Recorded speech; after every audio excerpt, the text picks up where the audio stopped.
Welcome. We are a Body Like Bruce, and we are bringing you this particular article that we found online. It's quite an old article from around July 1979, and it reads: his name was up on the theatre marquee, big as life. His shoes and other memorabilia were in a glass display case, and 2,000 of his fans, many of them specially robed and belted, stood by quietly as a proclamation was read, making this his day. Bruce Lee, the face that launched 1,000 fists, had returned. This is not like the unretirement of George Jessel or Tony Orlando or some other celebrity who decided the public had been deprived of their presence long enough. Bruce Lee has not been brooding somewhere in plush seclusion.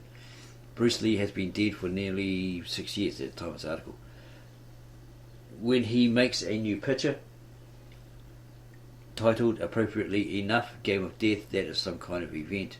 Andre Morgan, line producer of Game of Death, was on the phone from Hong Kong at that point. The connection was weak, but the numbers were strong. The rare opening was huge, one of the biggest I've ever had, he said with satisfaction. It broke records in Sao Paulo. It was breaking records in Sao Paulo.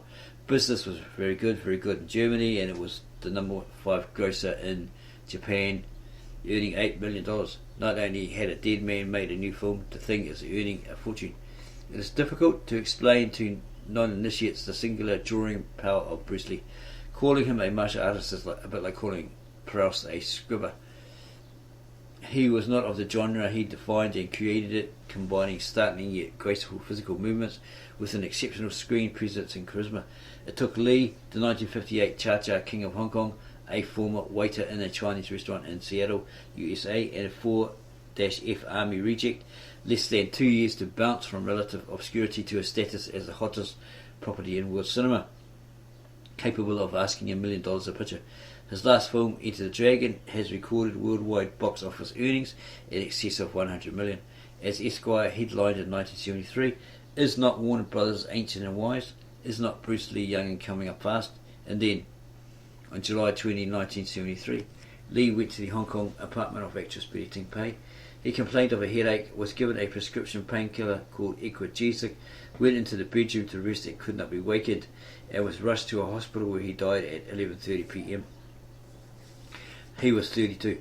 The coroner's verdict was death by misadventure. The technical cause, acute cerebral oedema, explained one doctor. His brain was swollen like a sponge. Given these circumstances, it was only natural that a cult should form around Bruce Lee. But what is surprising is that today, half a dozen years after his death, he is at the peak of his popularity. He still is 3 or 4 times that dozen. The Bruce Lee International Fan Club claims an active membership of more than 10,000 and growing. Fighting Stars, a magazine centered around the tearful worship of the great man's exploits, comes out every other month, larded with letters like the following from a man in Detroit. I want all Bruce Lee fans to write, remember the great Bruce Lee, his spirit lives on. And we want all Bruce Lee fans to subscribe to our channel, to give us a like, add the comments below the video, and then share this particular video with all their family, friends and others. Now back to the article. Most durable have been the literally dozens of quickie, cheap films made with no relation to Bruce Lee, except the mercenary hope of cashing in on his reputation. The Black Dragon revenges the death of Bruce Lee, for example, just opened in London, where a critic called it the shoddiest and feeblest of all kung fu exploitation movies. Its distinctions include a plot without the least pretense to coherence.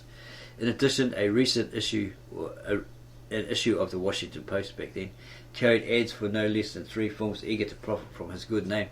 Good Guys Wear Black, with lead actor Chuck Norris, promoted as He Fought to the Death with Bruce Lee, a film based on a script idea of Lee's, and advertised as Bruce Lee's Spirit Lives in Circle of Iron, as well as the more conventional, albeit ghoulish, Bruce Lee Fights Back from the Grave,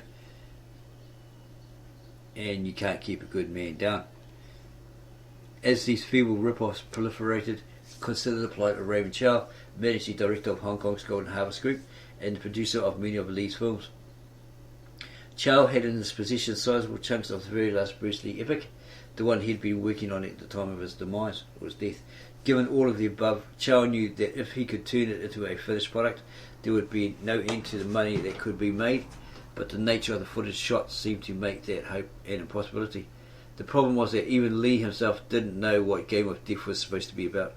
According to his wife Linda in her book, Bruce Lee, the Man Only I Knew, the closest he got to a plot was the idea of a treasure kept on the top floor of a pagoda in Korea. It was a pagoda where martial artists were trained, and each floor was devoted to training a different style of martial art.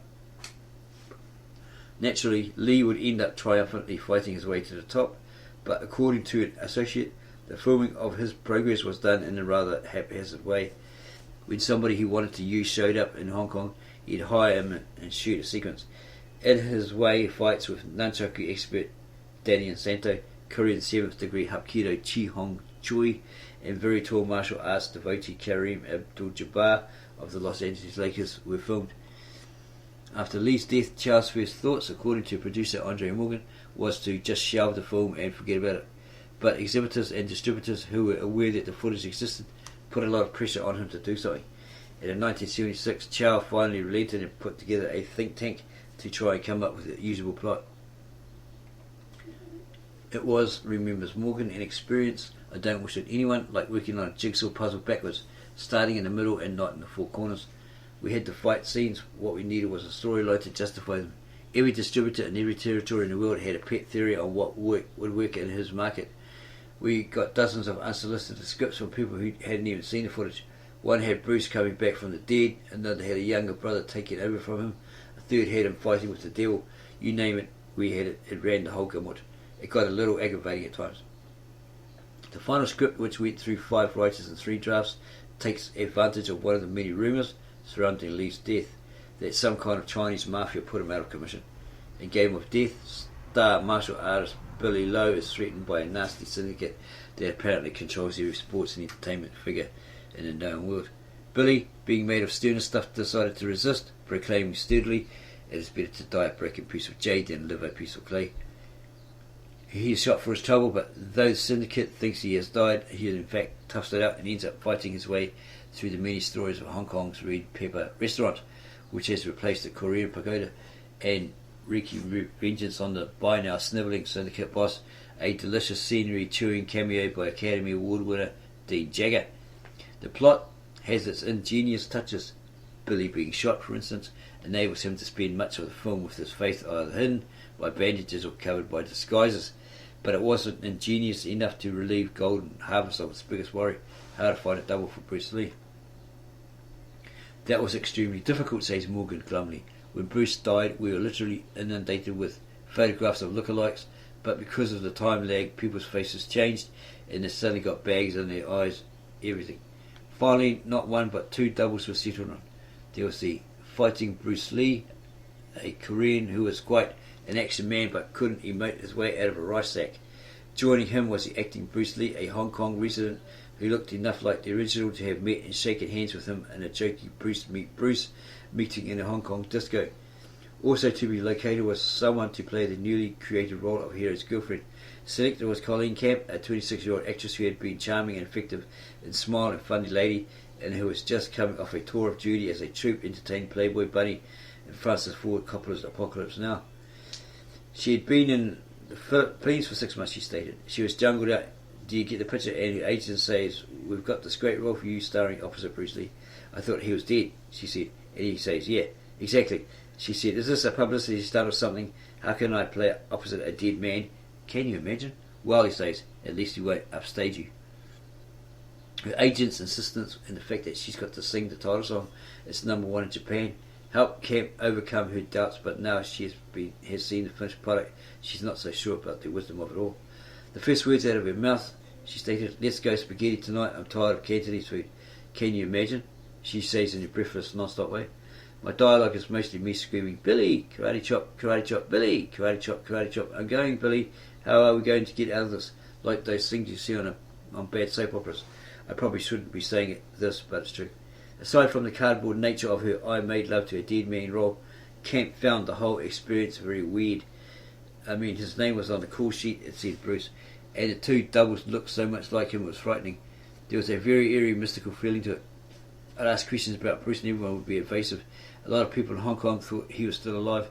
They said he knew he was getting too popular and he was pretending to be dead so he could rest. That kind of scared me, or scared her. Camp left Hong Kong at the end of the 10-week shooting with enough luggage to paralyse the horse, plus that greatly increased admiration for the talents of her deceased co-star. The guy is a brilliant talent, brilliant I tell you, she tells you. I think he is one of the most charismatic things ever seen on film. Do you know what I mean? He's a star, he's a big star. I was much more excited watching him than me. I was really turned on to the guy.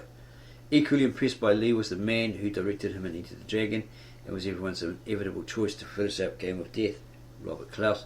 He was not a great actor. He had a funny voice and an accent some people thought was humorous, but his screen presence was just tremendous.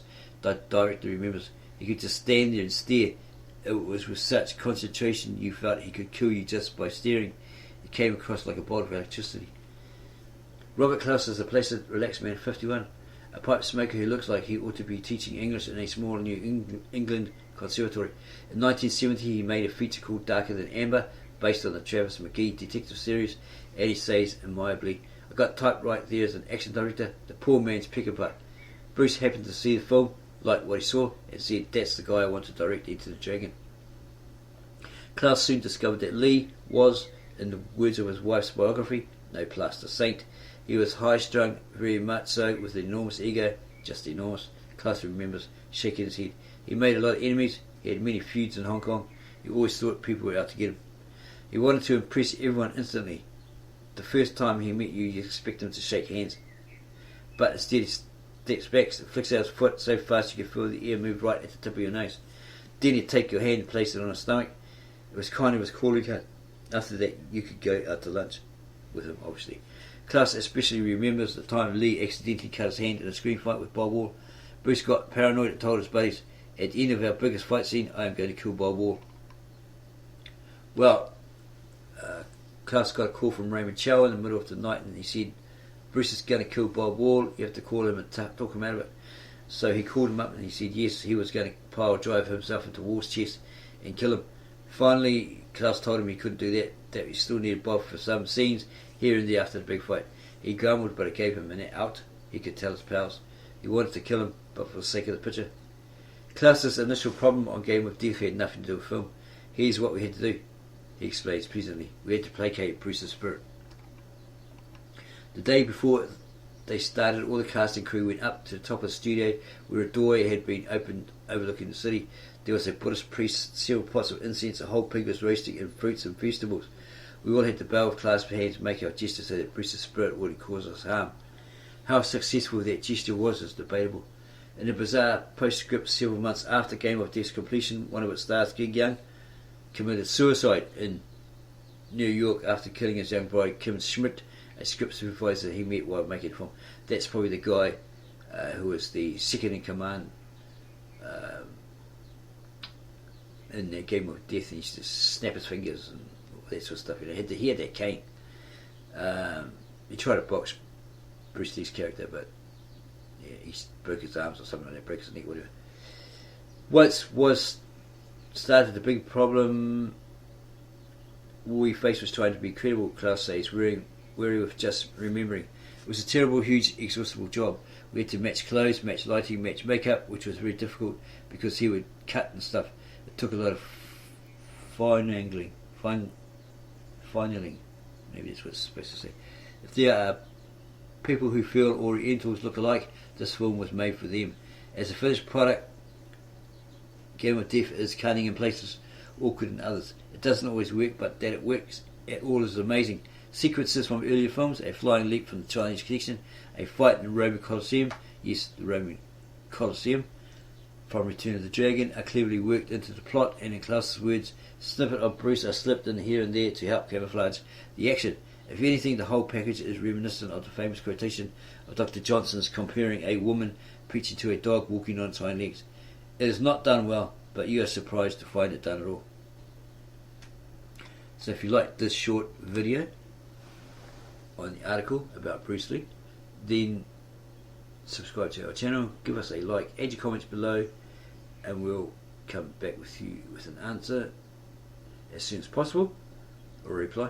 And then go share this video about this article with all your family, friends and others ardent fans of the late great legendary martial artist,